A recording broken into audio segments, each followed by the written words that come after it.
Ok. Voilà, si je démarre, je change ici et je reviens, j'actualise, on va voir que là, il nous affiche 3. Alors, pourquoi est-ce qu'il nous affiche 3? Regardez bien. Je dis le pas d'avancement est de 2. On est bien d'accord? Et donc, on dit de 2, ça veut dire quoi? Lorsqu'il quitte 1, après il passe à 3. Après il passe à 5. C'est ça le pas d'avancement. Donc, par défaut, on avait dit quoi? Il avance de 1. Donc, lorsqu'on fait de 1, 2, 3 jusqu'à 5, ça fait 5 fois. Mais lorsqu'on dit on avance de 2 pas et qu'on quitte 1, après 1 c'est 3, après 3 c'est 5, ça fait 3 fois. On est bien d'accord? Dans ce pas d'avancement, c'est très important de comprendre comment ça marche. Comment? La clim, elle est très forte, hein? Ou bien? Bon, je ne vois pas la commande ici, là. Mais ça va, ça peut aller un peu. Ou bien tu pars ici au service technique, comment on appelle ça? Les gens qui sont à côté, là, tu peux leur demander. Va vérifier. Qui? Mais en fait, quand j'étais venu ici, c'était pas allumé. Qui est-ce qui l'a allumé? Boy, c'est toi qui l'as allumé, non? Et donc, mais tu peux réduire un tout petit peu. Réduire un peu pour les autres. Réduire, diminue un peu.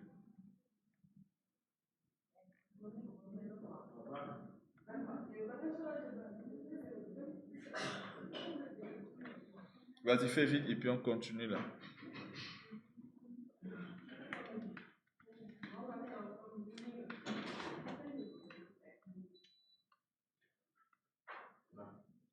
Ok. Maintenant, donc, suivez bien. Maintenant, ça, c'est parce que nous, on affiche bonjour. Mais nous, on pouvait décider de voir comment est-ce que i évolue. Par exemple, si je dis bonjour et que je mets la valeur de i, on va essayer de voir à chaque fois quelles seraient les valeurs de i. Si j'affiche ici bonjour, on va voir que là, pour la première fois, c'est-à-dire la condition initiale qu'on a mis là, ça, le i est égal à 1, il va afficher bonjour 1. Après, il va avancer de 2 pas, ça veut dire il passe à 3.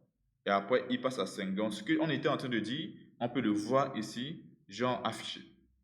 Mais non, supposons que nous, on voulait afficher les valeurs comprises entre 1 et 20. On veut afficher les valeurs, genre qui sont successifs, entre 1 et 20. Donc, il faut savoir où on commence, c'est-à-dire ce premier paramètre-là. Donc, on va dire qu'on crée une variable i qui est égale à 1. Et du moins, il commence par 1. Mais on doit aller jusqu'à où? On doit aller jusqu'à 20. On est bien d'accord? Mais nous, on veut afficher toutes les informations entre 1 et 20. Donc, on doit avancer de quel pas? On va avancer de pas de 1. On est bien d'accord? Voyez, si on avance par pas de 2, il va dire 1, 3, 5 et il ne va pas afficher toutes les informations. Maintenant, ici, on va faire écho et je vais faire $i et je fais retour à la ligne pour que les informations s'affichent sur chaque ligne. Voilà. Si je viens et que j'actualise, on peut voir là, il affiche 1, 2, 3 jusqu'à 20. On est bien d'accord? Donc, il a fait ce qu'on appelle une répétition. Mais nous, on a affiché 1 jusqu'à 20 en utilisant uniquement 3 lignes. Et c'est ce qu'on appelle le rôle de ce qu'on appelle les structures répétitives. De pouvoir automatiser, de pouvoir répéter un certain nombre de choses. Les instructions qui peuvent se répéter, on utilise des structures itératives telles que for ou bien while ou bien do while pour pouvoir les faire. Maintenant, ce qui est important aussi à savoir, c'est quoi? Une structure itérative ou bien une boucle, on peut l'utiliser et on peut utiliser aussi des conditions. C'est-à-dire qu'on peut utiliser des boucles et à l'intérieur des boucles, utiliser des conditions que nous, on avait vues. Ou on peut faire l'inverse, dans des conditions, utiliser des boucles. On va d'abord faire ce que j'ai dit d'abord au premier lieu, c'est-à-dire dans une boucle, comment est-ce qu'on peut faire pour utiliser des conditions. Là, supposons que nous, on voulait afficher que des nombres pairs comprises entre 1, des nombres pairs compris entre 1 et 20. Là, on sait que ce n'est pas tous ces nombres-là qui sont pairs. On veut des nombres qui sont pairs. Donc, qu'est-ce qu'on va faire? Comment savoir si un nombre est pair? si on divise par 2, et le reste est égal à 0. Le nombre ici, il est représenté par quelle variable? C'est i qui prend les variables. On est bien d'accord, Ken? Et donc maintenant, si je vais afficher uniquement des nombres qui sont pairs, je dois poser une petite condition en disant quoi? $i modulo 2 est égal à 0. Si oui, alors j'affiche tout simplement ça là. Maintenant, je reviens, j'actualise tout simplement, je vais voir. Il affiche de 2 jusqu'à 20. Jusqu'à là, c'est bon. Madame, ici, c'est bon? C'est bon? Qu'est-ce qui n'est pas bon?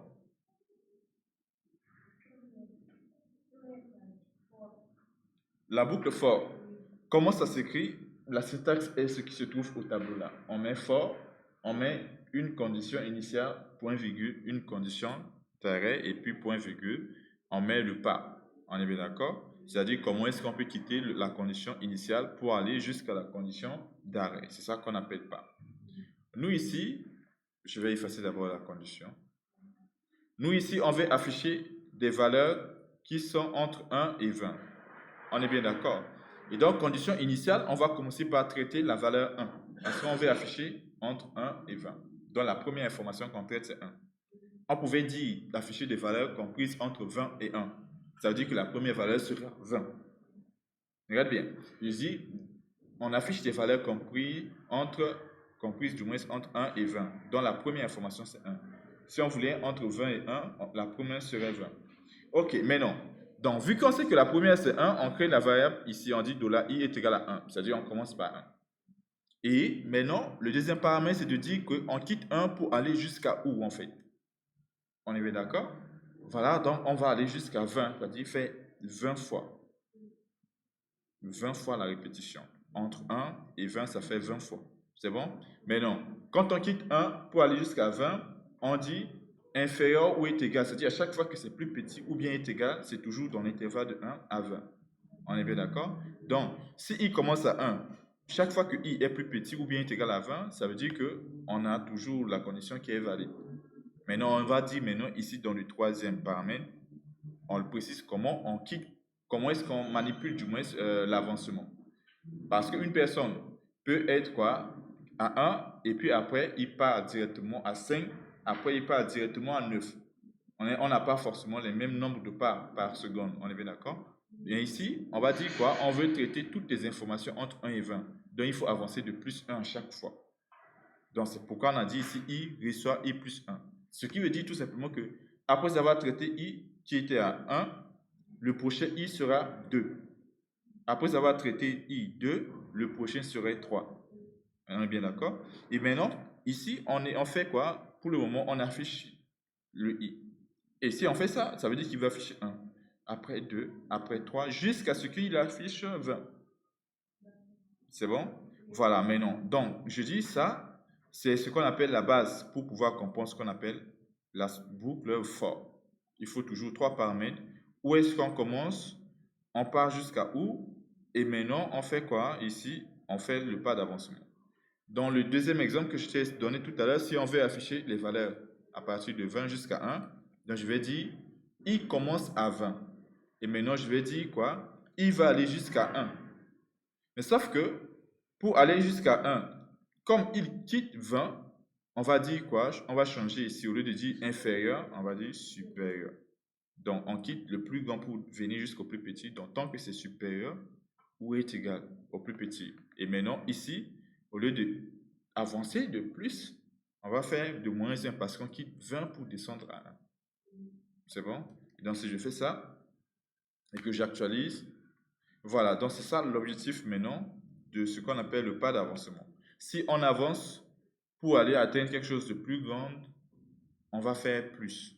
Si on recule pour trouver quelque chose d'un peu plus petit, on fait moins. Mais également, on traite aussi ce qu'on appelle le signe là. De plus petit au plus grand, c'est inférieur ou est égal. De plus grand au plus petit, c'est supérieur ou est égal. Maintenant, ce que j'ai aussi dit, c'est quoi? On peut utiliser des boucles et à l'intérieur des boucles, utiliser des conditions. C'est-à-dire poser des conditions. Chez nous ici, lorsqu'on fait ça, on affiche les valeurs comprises entre 1 et 20. Comme ça. Maintenant, nous, on veut uniquement parmi ces valeurs-là des nombres qui sont pairs. Mais ce qui parcourt les nombres, on est bien d'accord que c'est i, parce que c'est i qu'on affiche ici. Donc, i qui représente les nombres. Pour savoir si i est pair, on a juste à tester une condition en faisant if $i modulo 2 est égal à 0. Et donc, si je fais ça, on est bien d'accord, ça veut dire quoi? Il va parcourir les valeurs qui sont entre 1 et 20, mais ceux qui vont être affichés vont être ceux qui sont divisibles par 2. C'est bon? Maintenant, si j'actualise, là maintenant, on voit que il affiche 2, 4, 6, 8, tous ceux qui sont pairs.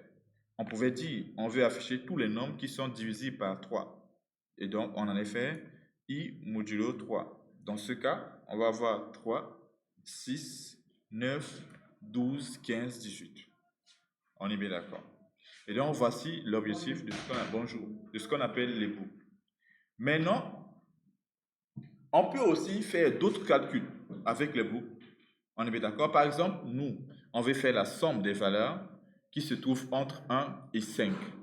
Ça veut dire on prend 1, on fait plus 2, on fait plus 3, plus 4, plus 5.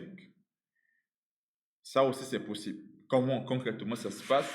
Lorsqu'on veut faire la somme des valeurs, suivez bien, lorsqu'on veut faire la somme des valeurs, on aura tendance à créer une variable qui représente la somme en lui donnant d'abord une valeur initiale qu'on appelle 0 ou du moins l'élément neutre pour la somme des données. Lorsqu'on voudra faire le produit des valeurs, on va créer une variable qu'on va donner ou bien initialiser à 1. Pour faire la somme, on aura besoin d'une variable qu'on initialise à 0. Pourquoi? Parce que 0 est l'élément neutre pour l'addition des informations. C'est-à-dire concrètement ici, je vais changer, au lieu de partir jusqu'à 20, on va faire 5. Donc je vais quitter de 1 jusqu'à 5 et mon objectif c'est de faire la somme de chaque information. Maintenant je dis juste en haut, je crée une variable que j'appelle somme. Je vais l'initialiser à 0. L'objectif de cette variable, c'est de pouvoir récupérer i qui est égal à 1, après récupérer i qui est égal à 2, après récupérer jusqu'à i est égal à 5. C'est bon? Maintenant, suivez bien. Il y a une différence entre quand j'écris somme comme ça est égal à i. Si je mets somme est égal à i, ça veut dire que à chaque fois, je donne à somme la valeur de i. Par contre, il y a une différence entre somme et affectation. Si je fais cette affectation, ça veut dire que quand i est égal à 1, il met dans somme 1. Quand i est égal à 2, il remplace le 1 par 2. Ce qui veut dire que si je sors et que j'actualise ici, on va voir que somme, je ne l'ai pas affiché. Je vais afficher la somme en bas. Si je fais écho somme, il va afficher normalement 5. Tout simplement. Il ne va pas additionner les valeurs. Mais regardez bien, voilà. Donc, quand vous voulez faire la somme, quand vous voulez faire la somme, si vous faites ça comme ça, somme, et que vous dites somme est égale l'information, donc ça veut dire tout simplement qu'à chaque fois que vous touchez une valeur, la valeur là vient modifier ce qui se trouve dans la somme. Ça ne s'ajoute pas. Or, lorsqu'on fait la somme, à chaque valeur qu'on trouve, on ajoute à ce que la somme avait déjà. Et donc, qu'est-ce qu'on fait? Au lieu de dire est égal, on va dire somme est égale somme, c'est-à-dire le contenu de la somme précédente, plus la nouvelle valeur. Et si on fait comme ça veut dire que on prend à chaque fois ce qui se trouve dans la somme, on lui ajoute un autre contenu. Vous voyez un peu le truc? Et là, maintenant, si je sors, j'actualise, on va voir que la somme de l'intervalle 1 jusqu'à 5 vaut bien 15. 1 plus 2 plus 3, 6 plus 4, 10 plus 5, 15. Et donc, c'est comme ça que la boucle fonctionne. Et surtout, la boucle for est la boucle la plus utilisée parce que pour le moment, c'est la boucle la plus simple pour tout le monde. Cette boucle a 3 parties. Condition initiale, condition d'arrêt et puis le pas d'avancement. Est-ce que c'est bon? C'est bon pour tout le monde?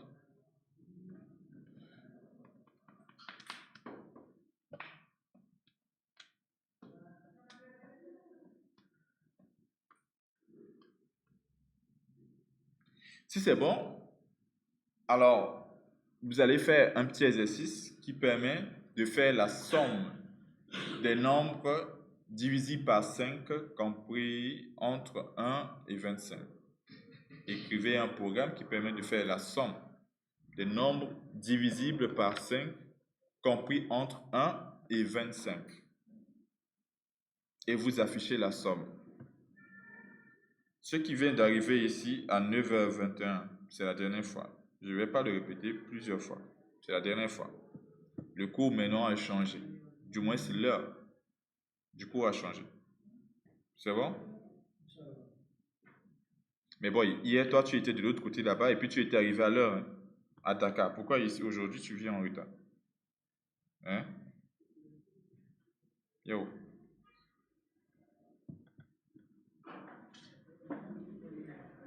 Essayez.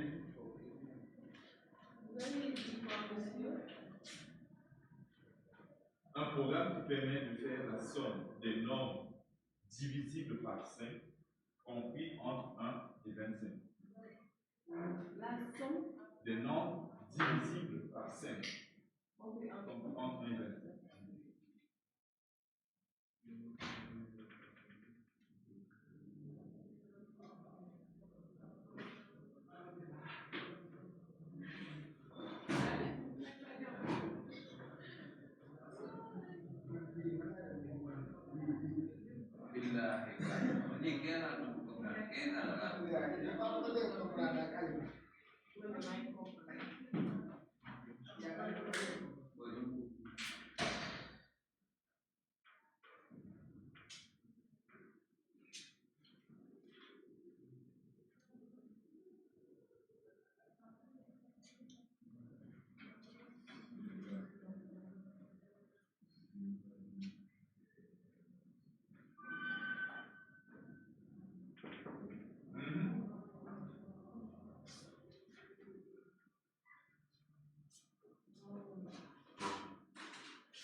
Maintenant, tu es pour le retard.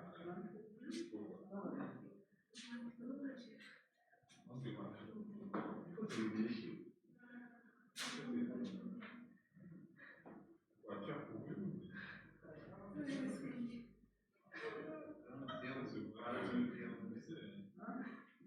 Juste l'escalier comme ça. Tu vas courir, ça va être chaud.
c'est de faire la somme des nombres divisibles par 5.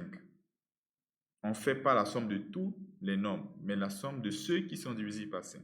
C'est-à-dire, avant de faire ça, là, nous, on va vérifier, on va tester. Est-ce que le nombre c'est quoi? C'est $i. On va vérifier. Est-ce que c'est divisible par 5? C'est-à-dire, modulo 5 est égal à 0.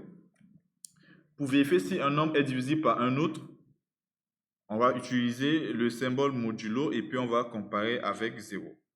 Donc, lorsque le nombre modulo 5, c'est-à-dire le nombre, on divise par 5 et qu'on récupère le résultat, on compare par est égal à 0, alors là, on ajoute la valeur à la somme. Donc, on fait la somme uniquement lorsque le nombre est divisé par 5. Ce qui fait que si je viens, normalement, 75 comme tous les autres là, voilà, on va avoir 75 ici, qui représente la somme de nombres divisible par 5, compris entre 1 et 25. Voilà, donc en fait, il fallait juste mettre une condition. Et ce qui vient d'arriver, j'avais expliqué aux autres que on peut utiliser des boucles, mais à l'intérieur des boucles aussi, on peut définir des conditions. On peut mélanger les deux, faire des boucles, des conditions ou bien des conditions de boucles. Ça dépend juste tout simplement des cas que nous, on va rencontrer. Oui. Hey, Maïmouna. Tu viens à quelle heure? 13h comme ça. Bonjour. Maïmouna, le cours c'est à quelle heure? C'est à 8h. Il faut... Oui, mais c'est ça. Si tu te réveilles très tôt, tu vas éviter les embouteillages. En tout cas, désormais, Inch'Allah. C'est bon? Mais non. Jusque-là, c'est bon? Oui, c'est bon. Madame au fond là-bas. C'est bon. Boy, à côté de Ndiaye. C'est bon? Ndiaye.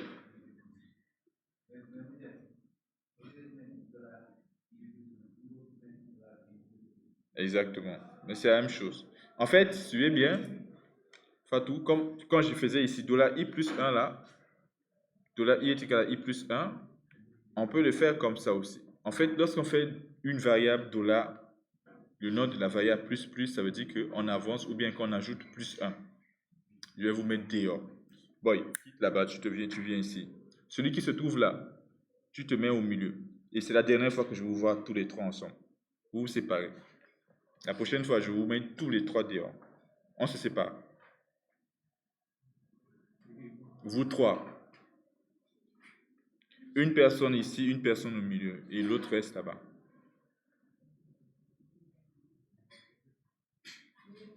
Oui. On est obligé de mettre notre truc de tout à l'heure là. I est égal à I plus 2. C'est-à-dire que I plus plus, c'est uniquement lorsqu'on veut faire un pas. Sinon, si on veut monter un autre pas d'avancement, c'est-à-dire par pas de 2 ou bien avancer de 3 pas, on fait I est égal à I plus 2 ou bien I est égal à I plus 3. Mais si on sait qu'on va utiliser juste un pas par pas de 1 là, on peut faire juste comme ça, I plus 1. Tout comme pour reculer de moins 1, on peut faire I moins moins. C'est bon? Mais avec, on va faire beaucoup de pratiques et puis on va mieux comprendre cette notion-là. Ok.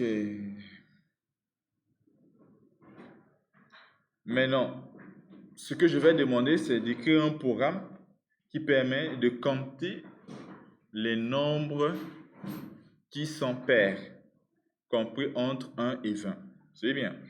Un programme qui permet de compter combien de nombres pairs se trouvent entre 1 et 20. Hein?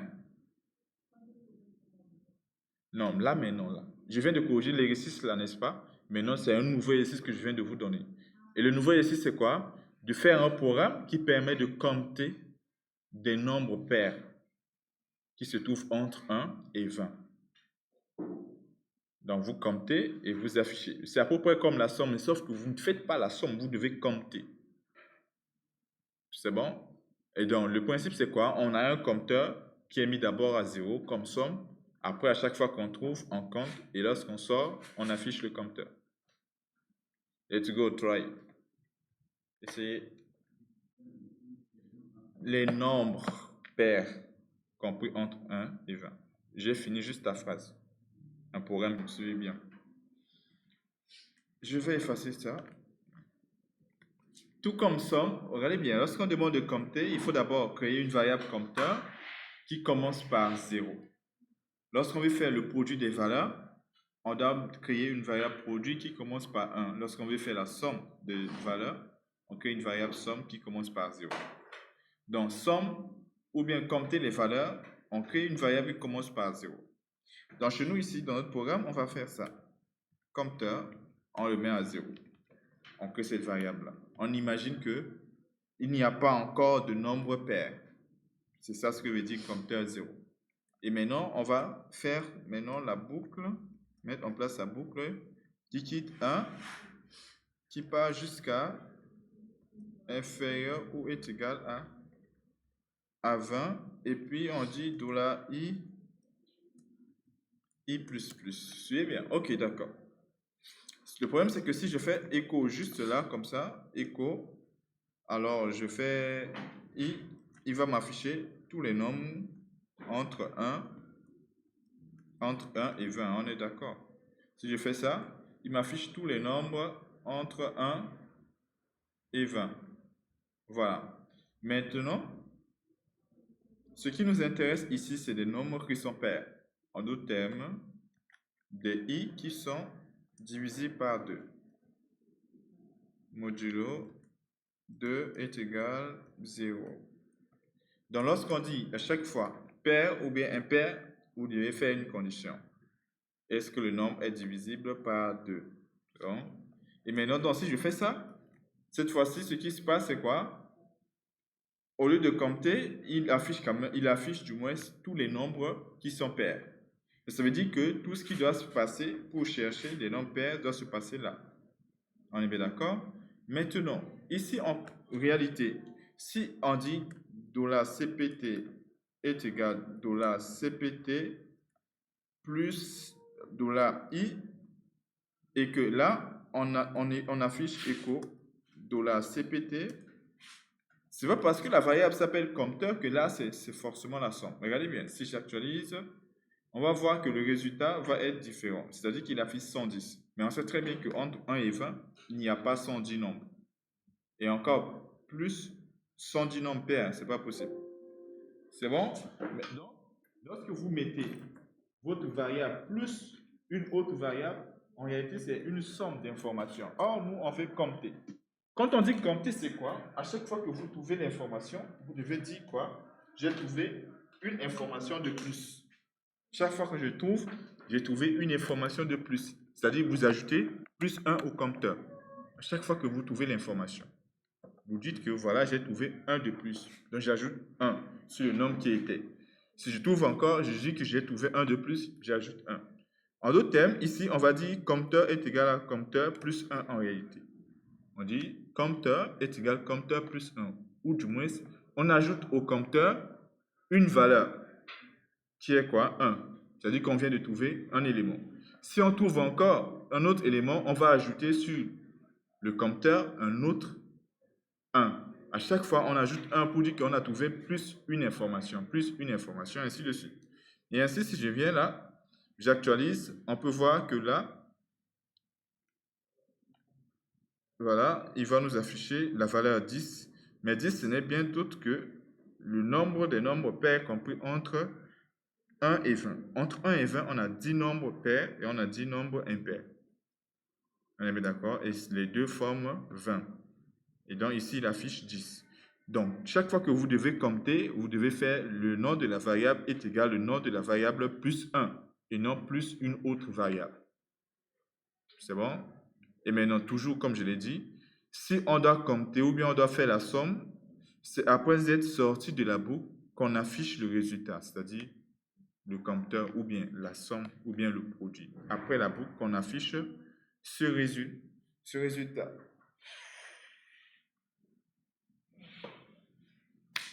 Est-ce que c'est bon pour tout le monde? C'est bon pour la boucle? De toute manière, je vais vous donner après une série d'exercices et puis on va faire un peu plus de TP dessus. Maintenant, passons à la deuxième boucle. Déjà, comprenez bien, regardez bien, avant qu'on ne passe à autre chose. Qu'est-ce qui serait passé si je changeais la condition? Si je dis $i est égal à 0 et la condition d'arrêt, je dis $i supérieur ou est égal à 20 et $i plus plus. Suivez bien. Tout à l'heure, j'ai fait $i inférieur ou est égal à 20 parce que lorsqu'on clique de plus petit pour aller au plus grand, on dit inférieur ou est égal. Mais on est toujours en train de quitter de plus petit au plus grand, mais je dis $i supérieur ou est égal à 20.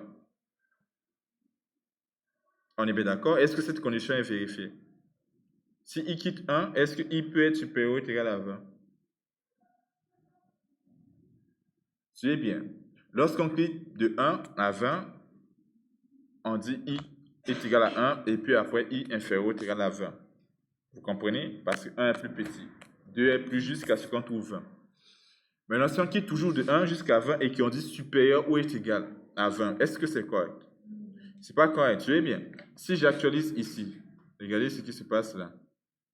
Il affiche, mais pourquoi est-ce qu'il affiche 0? Parce que tout simplement, cette condition n'est pas vérifiée. Et suivez bien, en réalité, ce qui se trouve au milieu là, c'est la condition qui doit forcément être vérifiée avant de rentrer dans la boucle. On ne rentre pas dans la boucle si cette condition est fausse. Donc, à chaque fois que vous mettez quelque chose à gauche, c'est-à-dire la condition initiale, assurez-vous que ça va respecter la condition qui se trouve au milieu. Sinon, on ne va pas rentrer tout simplement dans la boucle. On va rentrer dans la boucle à partir du moment où la condition est au moins respectée une seule fois. Mais si pour la première fois, ce n'est pas respecté, c'est-à-dire 1 n'est pas supérieur à 20, on ne peut même pas rentrer dans la boucle. On est bien d'accord? Donc la particularité de cette boucle, c'est quoi? Pour faire une boucle forte, on est obligé de comprendre combien de fois on doit faire quoi? De faire la répétition. Combien de fois? Donc on a dit de 1 à 20, ça veut dire qu'on connaissait le nombre d'itérations, c'est-à-dire 20 fois. On est bien d'accord? À chaque fois qu'on utilise la boucle for, on sait combien de fois on fait quoi? On fait la répétition. Mais on va parler d'une autre boucle aussi qui fait à peu près la même chose. Mais la syntaxe va être un peu plus différente. La boucle dite while. Bon, la syntaxe de la boucle while, c'est quoi? Donc, pour la boucle for, je vais faire une ici. Pour la boucle while, la syntaxe c'est while et puis condition. Ou bien, bon, on va juste mettre entre parenthèses. Voilà. Lorsqu'on dit while, on va mettre condition. Comme ça. C'est ça la syntaxe de la boucle while. Tous les deux permettent de faire la même chose. On est bien d'accord? Mais la manière d'écrire est un petit peu différente. Je vais, pour ici, comme c'est un enregistrement vidéo, je peux travailler sur le même fichier. OK. Par exemple, je vais faire la même chose. Afficher bonjour 5 fois. Regardez bien. Ce qu'on avait fait avec la boucle for là, c'est valable ici aussi. Mais comment? Concrètement, ça va se passer. Je vais faire la syntaxe de la boucle for, hein, juste en haut. Regardez, en PHP, il y a votre collègue qui m'avait demandé ça. Pour faire ce qu'on appelle un commentaire, on peut faire //. On est bien d'accord? Mais lorsqu'on fait //, ça veut dire qu'on fait un commentaire sur une seule ligne. Mais on peut faire / étoile et puis après étoile / pour commenter sur plusieurs lignes. Donc tout ce qui se trouve entre le / étoile et étoile / là sera en commentaire. Alors tout à l'heure, pour afficher bonjour 5 fois avec la boucle for, voici ce que nous on avait fait. On avait dit for $i est égal à 1, $i inférieur ou est égal à 5, $i plus plus, et on a dit écho bonjour avec un petit BR. Pour être sûr et comprendre que c'est ce qu'on appelle quoi, un commentaire, si j'actualise cette page, vous allez voir que rien ne s'affiche. Parce qu'un commentaire n'est pas exécuté tout simplement. On est bien d'accord. Un commentaire, c'est un code qui n'est pas exécuté. Voilà, donc c'est comme ça qu'on avait fait avec la boucle for. On va faire la même chose, mais avec la boucle while, pour utiliser cette syntaxe-là. Alors, pour faire quoi? Pour afficher 5 fois le mot bonjour, nous, on va faire ça. On va dire quoi? On va créer notre variable i, mais on le met d'abord comme ça. C'est-à-dire qu'on ne le met pas directement dans le while. On crée d'abord i en disant que ça commence par 1, c'est-à-dire que cette première valeur-là. Et maintenant, on va dire while et puis mettre la condition. On va dire $i inférieur ou est égal à 5. On va dire echo et on va mettre bonjour. On n'oublie pas de mettre BR. Et ici, je mets $i++.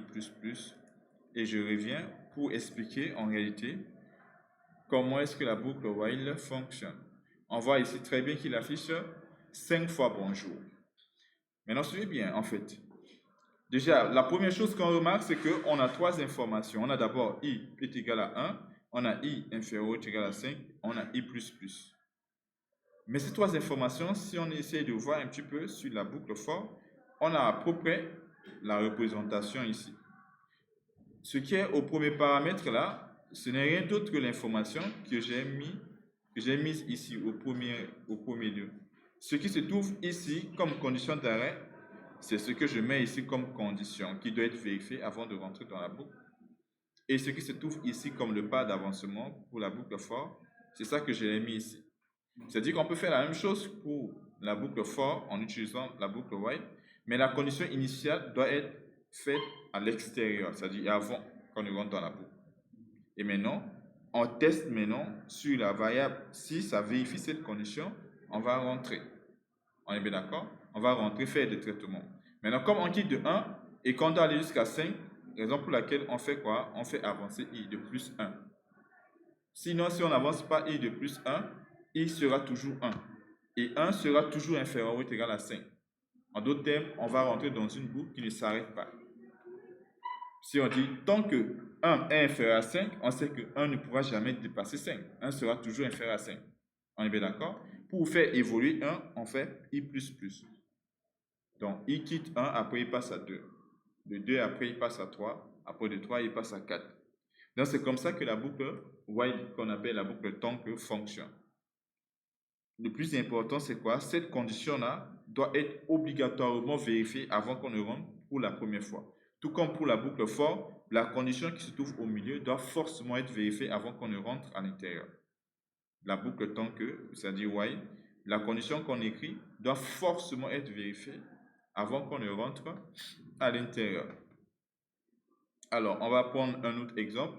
Supposons que nous, on veut afficher les valeurs entre 1 et 10.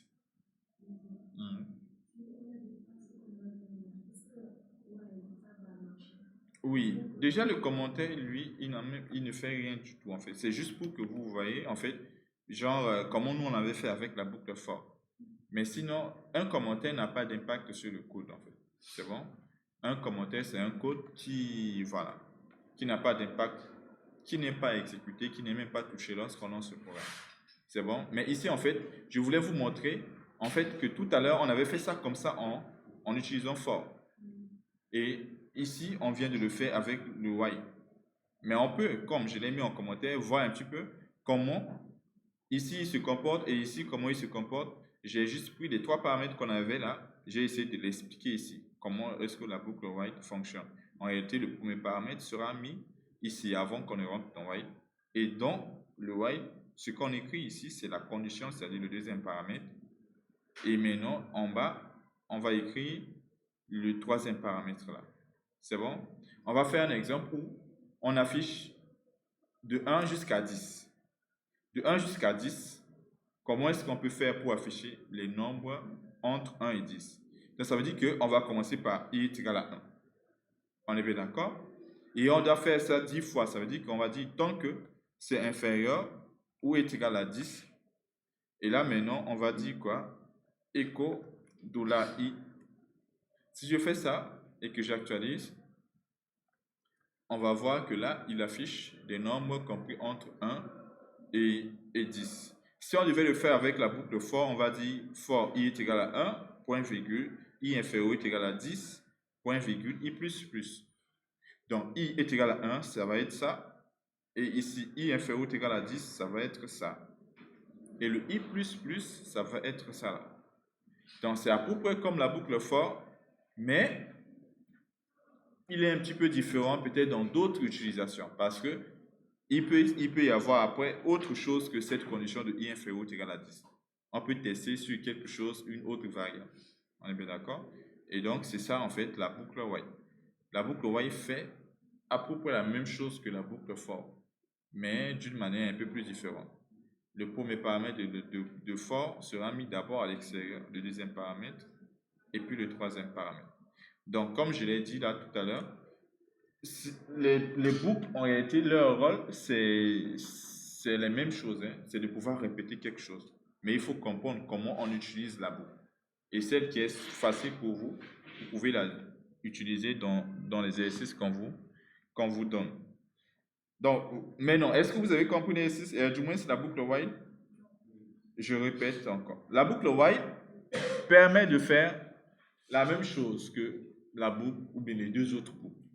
Parce que leur rôle, c'est de pouvoir répéter une série d'instructions plusieurs fois.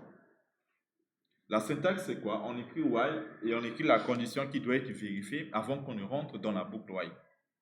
Mais c'est quoi? C'est une boucle. Ça veut dire que si on rentre, tant que la condition ne sera plus vérifiée, on restera toujours dans la boucle. Quand on dit boucle, tant qu'on n'a pas encore fini ou bien que la condition est toujours respectée, on est dans la boucle. On est bien d'accord? Et on a dit que la syntaxe, c'est while condition. Nous, on veut afficher des nombres compris entre 1 et 5. On est bien d'accord? Donc, on a créé i, par exemple, est égal à 1. Mais non, si on veut utiliser la boucle tant que, on va dire que tant que le i là est inférieur à 5, ça veut dire que i est égal à 1 et inférieur à 5, on va rentrer dans la boucle, faire un traitement. On est bien d'accord? Et normalement, on doit faire quoi? Traiter 5 éléments. Donc, ça veut dire qu'on doit être en mesure plus tard de dire quoi? I qui était à 1, après il avance à 2. Après il avance à 3, après il avance à 4, jusqu'à ce qu'il atteigne 5. N'est-ce pas? Donc, à l'intérieur ici, je vais dire quoi? I est égal, si vous voulez, voilà, $i plus 1. Ou bien i plus plus, c'est la même chose. C'est bon? Et là, je fais juste écho pour voir le contenu de i. Si je fais ça, bon, il va afficher 1, 2, 3, 4, 5 collés, mais on sait quand même qu'il affiche 1, 2, 3, 4, 5. C'est bon? Donc, qu'est-ce qui se passe là? Je dis, j'ai créé une variable dont la condition initiale, je le mets ici à l'extérieur. Et je dis ici, quand est-ce que je rentre dans la boucle pour répéter les choses? Je dis, tant que le i que j'ai créé est inférieur à 5, affiche-moi le contenu de i. Pour la première fois, i est égal à 1. Donc, qu'est-ce qui se passe? 1 est inférieur ou est égal à 5. On est bien d'accord? Et donc, il rentre, il affiche 1. N'est-ce pas? Maintenant, si on n'écrit pas cette ligne-là, on ne va pas sortir de la boucle. Pourquoi? Parce que lorsqu'on exécute, en fait, on ne sort pas. On va revenir ici tester. Est-ce que 1 est inférieur à 5? Oui. Il va afficher encore 1. On est bien d'accord? Après, 1 est inférieur ou est égal à 5? Oui. Et donc, ça, c'est ce qu'on appelle une boucle infinie. Donc, si on doit vérifier cette condition-là, il faudrait que quelque part dans la boucle-là, qu'on fasse évoluer la variable, la conteste. Raison pour laquelle on a fait ici i, voilà, i plus plus là. Ce qui veut dire quoi? Je reviens encore un petit peu en 0. I commençait à 1, on a dit tant que 1 inférieur est égal à 5, alors rentre, tu affiches 1. On a bien 1 qui a été affiché. Mais non, une fois que 1 a été affiché, on dit quoi? La valeur de i qui était 1 avance de plus 1. Et quand il avance de plus 1, ça veut dire quoi? Il quitte 1, il part à 2. On est bien d'accord? Et lorsqu'il est à 2, il va dire quoi? Est-ce que 2 inférieur est égal à 5? Oui. Qu'est-ce qui se passe? Quand c'est vérifié, on rentre toujours. Donc, il affiche 2. Et après, il va dire quoi? Ce qui se trouve dans i là, je lui ajoute 1. Ça veut dire quoi? À 2, on ajoute 1. Ça fait 3 qui se trouve dans i. Après, il va venir encore ici. Parce que tant que cette condition n'est pas vérifiée, ou du moins ce n'est pas fausse, on ne sort pas. Il va dire, est-ce que 3 est inférieur ou est égal à 5? Oui, il va afficher 3. Et quand il exécute une ligne, il va exécuter la ligne qui suit. Il va dire quoi? À 3, on ajoute 1, ça fait 4. Et il va dire, est-ce que 4 est inférieur à 5? Oui, on va afficher 4. Il va avancer 4 à 5. Et il va venir dire, est-ce que 5 est inférieur ou est égal à 5? Oui, il va afficher 5. et il va avancer I à 6. Et là, maintenant, il revient. Est-ce que 6 est inférieur ou égal à 5? Non. Et donc, si la condition n'est plus vérifiée, c'est là maintenant qu'on sort de la boucle. Mais on a bien traité 5 informations, puisqu'on a quitté de 1 pour aller jusqu'à 5. On est bien d'accord? On a quitté de 1 jusqu'à 5. Donc, cette même chose, on peut le faire comme ça, avec la boucle for, comme ça, de 1 à 5. Mais on peut le faire avec la boucle while, comme ça. I est égal à 1, I inférieur ou égal à 5. Et celui-là, il est important parce que si on ne le fait pas, il ne va pas, du moins, varier ou bien évoluer. Si on ne le fait pas, il restera toujours la valeur qu'on a fixée là. C'est bon? Raison pour laquelle, en faisant ça, on a ici I 2, 1, 2, 3, 4, 5. Maintenant, pour faire un petit test là, on va afficher les nombres compris entre 5 et 20. Afficher les nombres compris entre 5 et 20 en utilisant la boucle while. Afficher des nombres compris entre 5 et 20. Parce qu'il faut comprendre que on ne dira pas toujours compris entre 1 et quelque chose. On peut dire d'autres valeurs. On dit par exemple entre 5 et 10 ou bien entre 15 et 100, ainsi de suite. Donc, essayez d'afficher les nombres compris entre 5 et 20 en utilisant la boucle dite while.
Attends.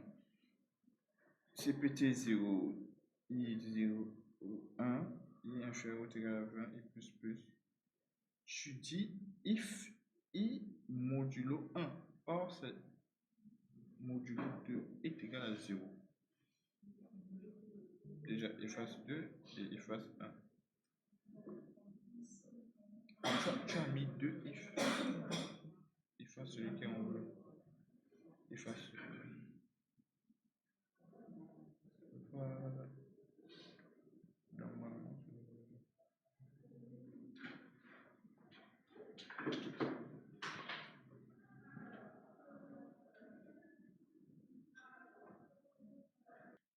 on va dire, au lieu de I commence à 1, on dit I commence à 5, et au lieu de jusqu'à 5, on va parler de 20.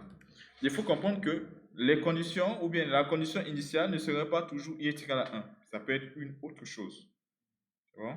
Et donc, si je fais comme ça, je vais préférer mettre double code et un retour à la ligne.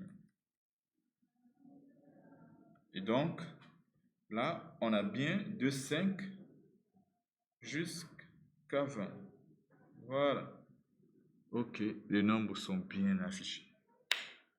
Maintenant, après, ce qui nous reste à faire, c'est la boucle do while. Mais on va faire quand même, je vais vous envoyer quelques exercices à faire sur le do while, et du moins sur les deux boucles qu'on a fait. La semaine prochaine, Inch'Allah, on va corriger. Question, hein? Est-ce qu'il y a des questions?